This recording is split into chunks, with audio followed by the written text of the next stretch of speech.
सरकारी कर्मचारी वयाच्या 65व्या वर्षी सेवानिवृत्त होणार. माननीय उच्च न्यायालयाच्या निर्णयामुळे सर्वांना मोठा दिलासा. आता या निर्णयामुळे काय फरक पडणार आहे ते आपण पाहूया. सेवानिवृत्तीचे वय हे सरकारी कर्मचाऱ्यांसाठी नेहमीच एक संवेदनशील मुद्दा आहे. अनेक दशकांपासून भारतातील सरकारी सेवांमध्ये सेवानिवृत्तीचे वय 60 वर्ष होते. परंतु आता एक महत्त्वाचा निर्णय अलीकडेच आला आहे, ज्यामुळे या वयात 65 वर्ष वाढ झाली आहे.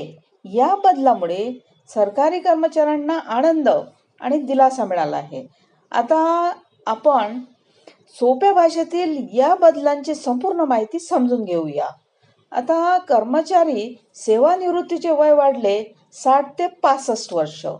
60 ते 65 वर्ष झाल्यामुळे माननीय उच्च न्यायालयाने आत्ताच एक निर्णय घेतला आहे, ज्यामध्ये सर्व सरकारी कर्मचाऱ्यांचे रिटायरमेंट वय म्हणजे सेवानिवृत्तीचे वय 60 वर्षावरून 65 वर्षापर्यंत आता झाले आहे.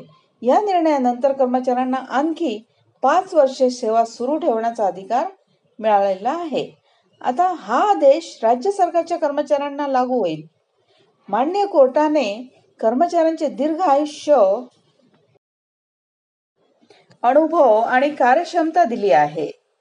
आता या निर्णयामुळे किती लोकांना फायदा होणार आहे ते पाहूया. माननीय उच्च न्यायालयामध्ये या निर्णयाचा काय फरक पडणार आहे सर्वांवर ते आता आपण पाहूया. तर कोर्टाने काय आदेश दिलेले आहेत, तर कोर्टाने स्पष्टीकरण दिले आहे की आता सरकारी कर्मचारी वयाच्या 65व्या वर्षापर्यंत काम करण्यास सक्षम असतील. नवीन आदेश सरकारी कर्मचाऱ्यांना बऱ्याच काळासाठी काम करण्याचा अधिकार देते, जेणेकरून ते त्यांच्या सेवा आणि अनुभवांना राज्याच्या कामात लादू शकतील. आता सरकारी कर्मचाऱ्यांना या बदलाचे फायदे कोणते आहेत, तर हा बदल सरकारी कर्मचाऱ्यांना बरेच फायदे प्रदान करेल. मुख्य म्हणजे आर्थिक सुरक्षा. आता वयाच्या 60व्या वर्षी सेवानिवृत्तीनंतर बहुतेक कर्मचाऱ्यांचे उत्पन्न थांबविले गेले.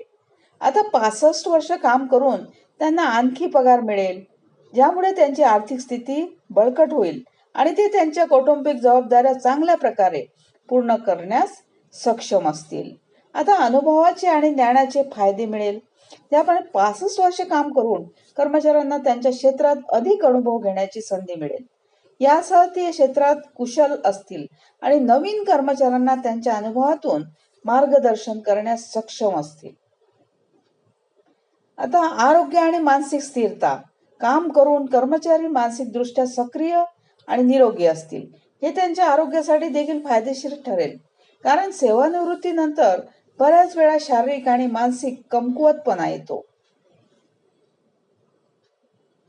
गुंतवणूक आणि आर्थिक योजना. बऱ्याच काळासाठी काम करून कर्मचारी त्यांचे उत्पन्न वाढवू शकतील, जेणेकरून ते सेवानिवृत्तीनंतरही गुंतवणूक करण्यास सक्षम असतील आणि आर्थिकदृष्ट्या स्वतंत्र राहतील. कर्मचाऱ्यांना दिलासा मिळतो. आता या निर्णयामुळे कर्मचाऱ्यांना दिलासा मिळाला आहे.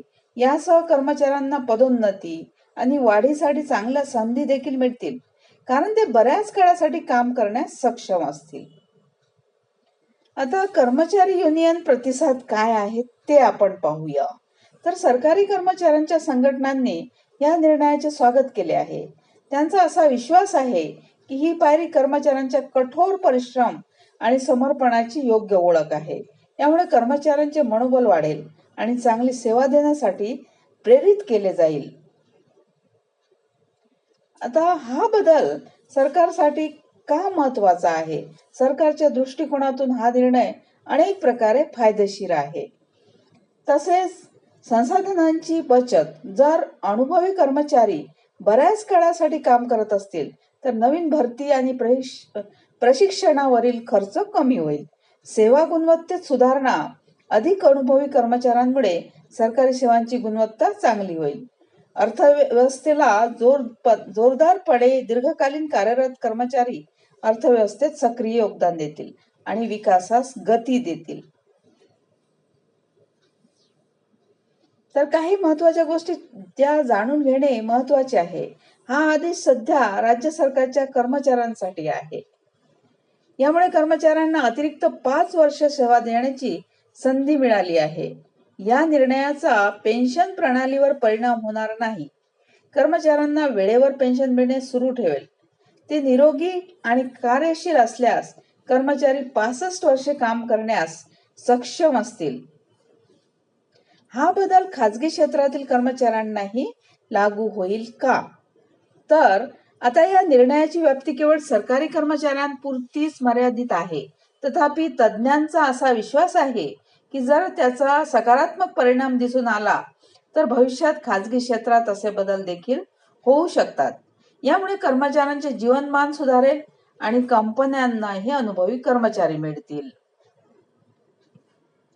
Thank you.